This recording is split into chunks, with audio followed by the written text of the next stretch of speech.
Right now, in kitchens all over the world, people are cutting a lemon in half, squeezing it into a glass of warm water, and drinking it before they've done almost anything else that morning. Ask most of them why, and the answer tends to be some version of, "It flushes toxins," or "It alkalizes your body," phrases repeated so often they've stopped sounding like claims and started sounding like facts. Almost none of that is true in the way it's usually explained. Your body doesn't need help flushing toxins. You have a liver and 2 kidneys running that job continuously, and no amount of citrus in a glass changes their workload. And the alkalizing claim gets the chemistry backwards, in a way that's almost funny once you see it. Lemon juice has a pH around 2, close to stomach acid itself, and your blood pH is regulated by your lungs and kidneys within a range so narrow that a shift of half a point in either direction would be a medical emergency. No beverage you drink is altering that number. If it could, you'd be in the hospital, not on social media. The honest starting point for this video is that the popular explanation for lemon water is mostly wrong. And that would be the whole story, except for one detail that keeps this topic from being a dead end. The water part of lemon water is doing something real, something measurable, something with an actual mechanism behind it. And almost nobody talks about that part because warm water helps your gut. Doesn't sound as exciting as detox. The lemon adds a small, specific chemical contribution on top of that, mostly unrelated to toxins or alkalinity, and worth understanding on its own terms. What we're going to do in the next half hour is take this apart properly. Not lemon good, lemon bad. We're going to look at what's actually happening inside your digestive system in the first hour after you wake up, before you've had coffee, before you've eaten anything, while your stomach is sitting there with concentrated acid and nothing to do with it. We'll look at what warm water specifically does to that environment compared to cold water, because the temperature turns out to matter more than most people would guess. Then we'll look at lemon itself, stripped of the marketing, down to what's chemically inside the juice you're actually squeezing into the glass. And we'll finish with the timing question that changes almost everyone's routine once they understand it. What this habit does to your first cup of coffee, and why the order you do things in might matter as much as the ingredients themselves. By the end, you'll know exactly what a glass of warm lemon water is and isn't doing for your body. Not because a video told you to drink it, and not because a video told you not to, but because you'll understand the actual mechanism well enough to decide for yourself whether it belongs in your morning. If you're enjoying this story so far, don't forget to hit the like button and subscribe. Drop a comment telling me where in the world you're watching from. I love hearing from you. Start with what's true, regardless of whether lemon is involved at all. The state your digestive system is in the moment you open your eyes. Overnight, your body loses somewhere between half a liter and a full liter of water, mostly through breathing and skin, without you drinking anything to replace it. Every morning, before coffee, before breakfast, before you've made a single decision about your day, you're already mildly dehydrated. Your digestive enzymes need water as a working medium to function properly, and running them in a dehydrated environment is a bit like asking a surgeon to operate with the lights half off. The tools are there, the skill is there, the conditions aren't. At the same time, your stomach is sitting on a reservoir of acid at essentially full concentration, with a pH somewhere between 1.5 and 3.5. For comparison, lemon juice itself is around pH 2. Battery acid is pH 0. Your fasting stomach, first thing in the morning, is genuinely one of the most acidic environments in your entire body, and it's supposed to be. That acidity kills pathogens you might have swallowed, activates the enzymes that digest protein, and ionizes minerals so your intestine can absorb them later. None of that is a problem. The acid is doing its job. What's more relevant is a hormone most people know by reputation but not by mechanism: cortisol.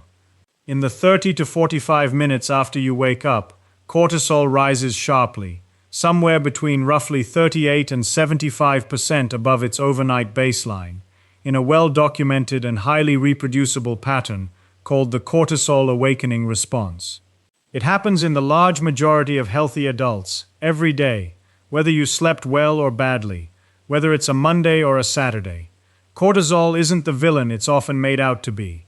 It mobilizes energy, regulates inflammation, and switches your whole system from rest mode into functional mode, including your gut. It stimulates gastric acid secretion and signals your digestive system that the day has started. What matters for this video specifically is that cortisol, when elevated, also suppresses the mucus layer lining your stomach wall, the protective coating standing between that highly acidic environment and the actual cells of your stomach. So in that first waking window, you have two things happening at once: acid at close to its highest daily concentration, and the tissue protecting you from that acid under more metabolic stress than at almost any other point in the day. This is the baseline every single morning, before anything touches your mouth. Into that specific environment, a lot of people pour a cup of coffee. Caffeine independently stimulates cortisol release, which means drinking coffee inside that first 30 to 45-minute window doesn't just add an acidic beverage to an already acidic stomach.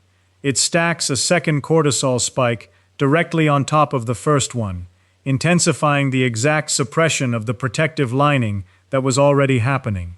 Coffee itself sits around pH 4 to 5, mild compared to stomach acid, but the timing, not the coffee's own acidity, is the part doing the real damage. This is the environment a glass of anything, warm lemon water included, is stepping into. Now we can talk about what that glass actually does to it. If you strip the lemon out entirely and just look at drinking a glass of warm water on an empty stomach, there's a real, specific, and somewhat elegant set of mechanisms happening, and the temperature turns out to be doing meaningful work. Warm water dilutes the most concentrated surface layer of that fasting gastric acid. It stimulates your stomach wall to produce fresh mucus, which is worth sitting with for a second. You're not adding a protective layer from outside, you're prompting your own tissue to rebuild the one that cortisol has been suppressing. It activates peristalsis, the rhythmic wave-like contractions that move material through your digestive tract, and it begins rehydrating a system that's been running dry for 7 or 8 hours. Research published in the World Journal of Gastroenterology found that warm water specifically enhanced gastric motility compared to cold water, with better gastric emptying rates and less reported digestive sluggishness in the group drinking it warm. The mechanism has to do with smooth muscle. Warm fluid relaxes the smooth muscle lining your digestive tract, letting things move more freely. Cold water can trigger a mild constriction of blood vessels in the gut, temporarily reducing blood flow to digestive tissue right when you're trying to wake that tissue up, not slow it down. There's a useful way to think about why the temperature matters, without turning it into a metaphor that outstays its welcome. Your digestive system has spent the last 8 hours in something close to maintenance mode. You wouldn't push a cold engine straight to full load. You'd let it find its operating temperature first. A glass of warm water functions as exactly that kind of warm-up, and it's one your digestive system runs without, most mornings. For most people. The volume matters too. 1 to 2 glasses, roughly 300 to 500 milliliters, taken before coffee and before food, rehydrates tissue that's been running a deficit all night and gives your digestive enzymes the water they need to actually function once food arrives later. None of this requires a specific water source, a specific brand, or a specific additive. It requires warmth, volume, and timing, 3 things nobody's selling you, which might be part of why this mechanism gets so little airtime compared to the detox framing. This is also the part of the lemon water routine that would work identically with no lemon in the glass at all. If someone told you plain warm water in the morning supports digestion, that claim would be accurate and boring, which is probably exactly why the lemon got added to the marketing. It gives the ritual a flavor, a color, a sense of doing something extra. Whether it actually adds anything beyond flavor is the question the next chapter answers directly. Squeeze half a lemon into your glass and you're adding a small, specific set of compounds, and it's worth knowing exactly what they are, instead of what marketing has attached to them. The first is vitamin C. Half a lemon provides somewhere in the range of 15 to 20 milligrams, a genuinely useful contribution toward the roughly 75 to 90 milligrams most adults need daily. And vitamin C does real, well-established work. It's a cofactor in collagen synthesis. It supports immune cell function, and it enhances the absorption of non-heme iron, the type of iron found in plant foods, when eaten in the same meal.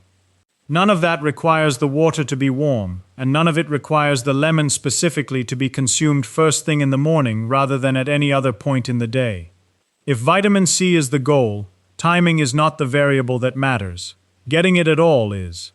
The second is citric acid, which is the dominant acid responsible for that sharp taste and the low pH. Citric acid has a genuine physiological effect worth naming specifically. It increases urinary citrate levels, and citrate is one of the body's natural inhibitors of kidney stone formation, particularly the calcium oxalate stones that account for the large majority of cases. This is an established mechanism in urology, not a wellness claim, and it's one of the more legitimate specific benefits attributable to lemon itself, rather than to the water it's dissolved in. It's worth being precise about what this means in practice. The effect comes from citrate reaching your urine consistently over time, which means regular intake matters more than a single morning glass, and it's a preventive mechanism relevant mainly to people prone to stone formation, not a universal daily requirement. Then there's the part almost nobody mentions, and it's the trade-off side of the same acid.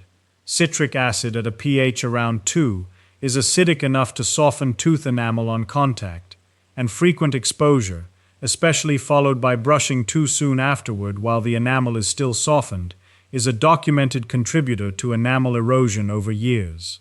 This isn't a reason to avoid lemon water. It's a reason to use a straw, rinse with plain water afterward, and wait roughly 30 minutes before brushing, giving the enamel time to remineralize instead of brushing it away while it's soft. A ritual repeated daily for years is exactly the kind of small, cumulative exposure where this matters, even though any single glass is harmless. What's conspicuously absent from that list is fiber, and this is where the comparison to whole fruit becomes genuinely instructive.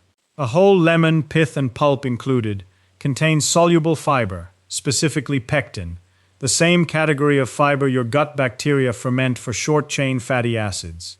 Juice it and drink only the liquid, and that fiber is left behind, the same way it's left behind when orange juice is extracted from whole oranges. The vitamin C survives extraction. The fiber does not. So the honest chemical inventory of a glass of lemon water is warm water doing real digestive work, a modest dose of vitamin C, a genuine but modest citrate benefit for kidney stone prevention, and an acid load with a real long-term dental trade-off, all delivered without the fiber matrix that would let this count as feeding your gut microbiome in any meaningful way. It's a flavored glass of warm water with a few specific, real, and fairly small benefits attached, not the metabolic reset it's often sold as. If you're hooked on this story, make sure to subscribe and turn on notifications so you never miss an upload. Your support means everything and helps me bring you more emotional stories like this one. Go back to Chapter 2 for a moment, to that first 30 to 45 minute window after waking, when cortisol is spiking and the mucus lining protecting your stomach is under the most stress it experiences all day. This is exactly the window most people fill with coffee, and it's exactly the window where a warm glass of lemon water, taken first, changes the picture measurably. Caffeine stimulates cortisol release on its own. Drink coffee during the natural cortisol awakening response, and you're not adding a separate, independent spike. You're stacking a second surge directly on top of a peak that's already happening, intensifying the suppression of your stomach's protective lining right when it's already at its weakest point of the day. Neuroscience researcher Andrew Huberman has pointed to 90 to 120 minutes after waking as an ideal caffeine window, specifically to let that natural cortisol peak decline before adding caffeine's own cortisol stimulus on top of it. Whether 90 minutes is realistic for most people on a Tuesday is a separate question, but even a modest delay of 30 to 45 minutes meaningfully reduces the stacking effect compared to reaching for coffee within the first few minutes of being awake. This is where warm lemon water genuinely earns a specific role, not because of anything unique to lemon, but because of what happens when you drink anything before coffee rather than instead of a delay. A glass of warm water, first thing, dilutes the concentrated acid sitting in your stomach, begins stimulating fresh mucus production, and gives your digestive tract something other than pure acid and caffeine to process. It doesn't eliminate the value of actually waiting before coffee. It buffers the environment coffee eventually lands in, which matters most for anyone whose morning routine realistically isn't going to include a 90-minute gap before their first cup.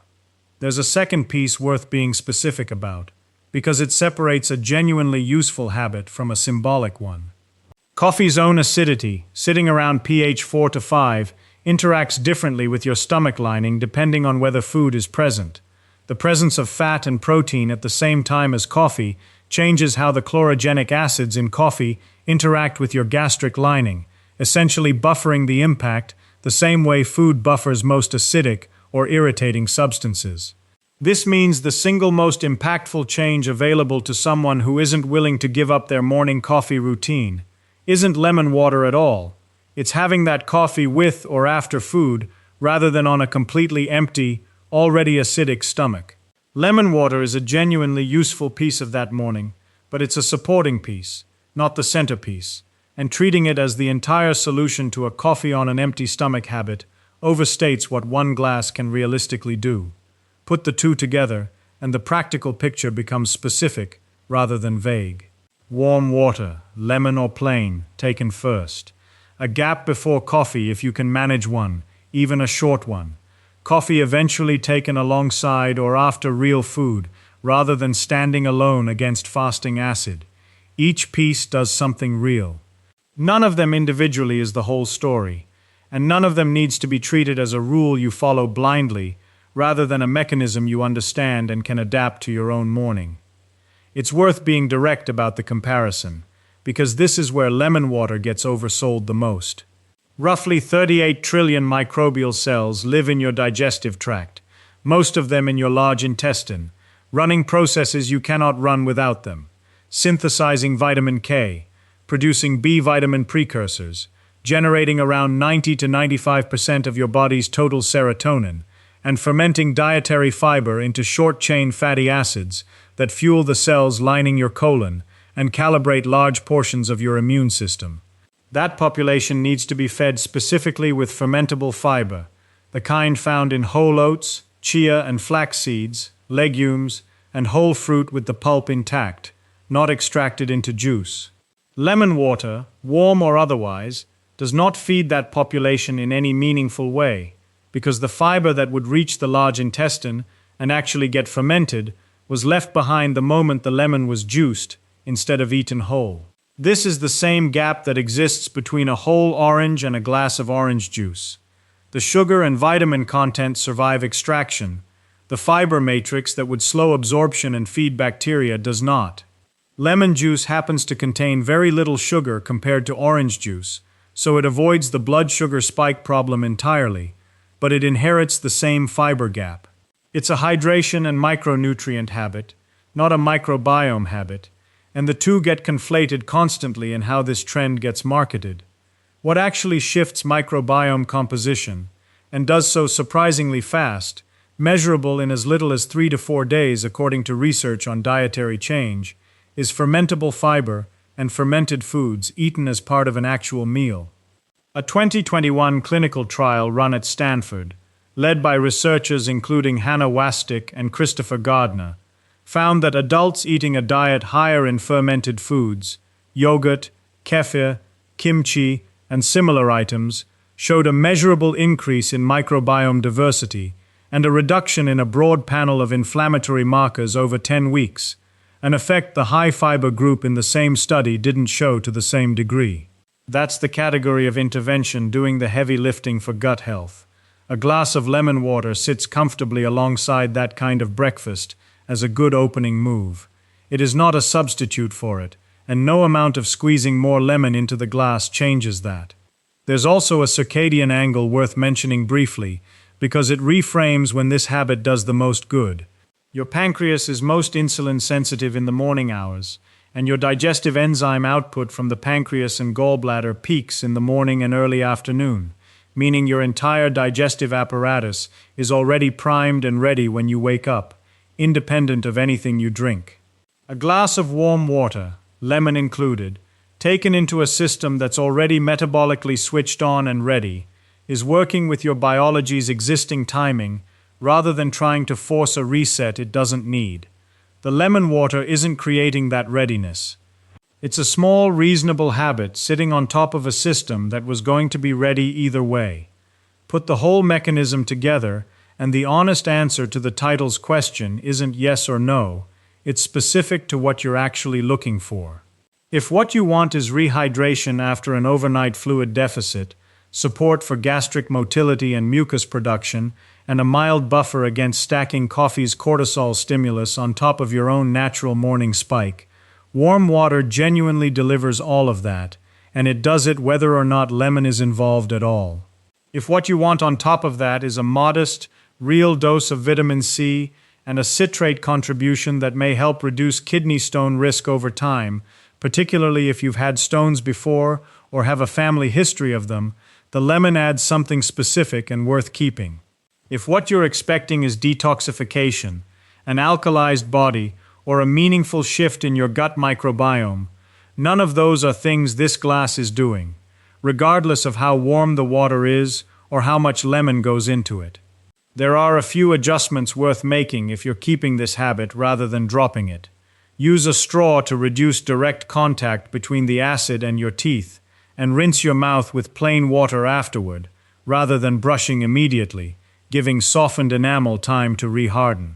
If you deal with acid reflux or a diagnosed ulcer, adding an already acidic beverage to a stomach that's already producing near maximum acid is working against you specifically, and plain warm water without the lemon gives you the digestive benefits without the added acid load your condition doesn't need. If you're managing kidney stones specifically, the citrate benefit is real enough that consistency matters more than concentration, meaning a daily glass over months does more than one strong glass occasionally. For everyone else, the sequence that actually reflects the mechanisms covered in this video looks like this. Warm water first, lemon included if you enjoy it, roughly 300 to 500 milliliters, before anything else touches your stomach. A short gap before coffee if your morning allows it. Even 15 or 20 minutes helps, compared to none at all. When you do have coffee, pair it with food rather than drinking it alone against fasting acid. And somewhere in that first hour or two, an actual meal built around real fiber, oats, seeds, whole fruit with the pulp intact, because that's the part of the morning actually doing the work for your gut bacteria that the lemon water was never built to do. None of this needs to feel like a strict protocol you're failing if you skip a step. It's a short list of mechanisms, each one doing something specific and modest, none of them magic, all of them real. The next time you see someone squeezing a lemon into warm water at their kitchen counter, you won't need to guess whether they've stumbled onto something or fallen for a trend. You'll know exactly which part of that glass is doing genuine work, which part is flavor and a small vitamin bonus, and which part was never going to do what the marketing promised no matter how consistently they drank it. Thank you so much for watching until the end. If you loved this story, check out the other videos on your screen now. I think you'll really enjoy them. And don't forget to subscribe if you haven't already. See you in the next story. Lemon gives you the digestive benefits without the added acid load your condition doesn't need. If you're managing kidney stones specifically, the citrate benefit is real enough that consistency matters more than concentration, meaning a daily glass over months does more than one strong glass occasionally. For everyone else, the sequence that actually reflects the mechanisms covered in this video looks like this. Warm water first, lemon included if you enjoy it, roughly 300 to 500 milliliters, before anything else touches your stomach. A short gap before coffee if your morning allows it. Even 15 or 20 minutes helps, compared to none at all. When you do have coffee, pair it with food rather than drinking it alone against fasting acid. And somewhere in that first hour or two, an actual meal built around real fiber, oats, seeds, whole fruit with the pulp intact, because that's the part of the morning actually doing the work for your gut bacteria that the lemon water was never built to do. None of this needs to feel like a strict protocol you're failing if you skip a step. It's a short list of mechanisms, each one doing something specific and modest. None of them magic, all of them real. The next time you see someone squeezing a lemon into warm water at their kitchen counter, you won't need to guess whether they've stumbled onto something or fallen for a trend. You'll know exactly which part of that glass is doing genuine work, which part is flavor and a small vitamin bonus, and which part was never going to do what the marketing promised no matter how consistently they drank it. Thank you so much for watching until the end. If you loved this story, check out the other videos on your screen now. I think you'll really enjoy them. And don't forget to subscribe if you haven't already. See you in the next story.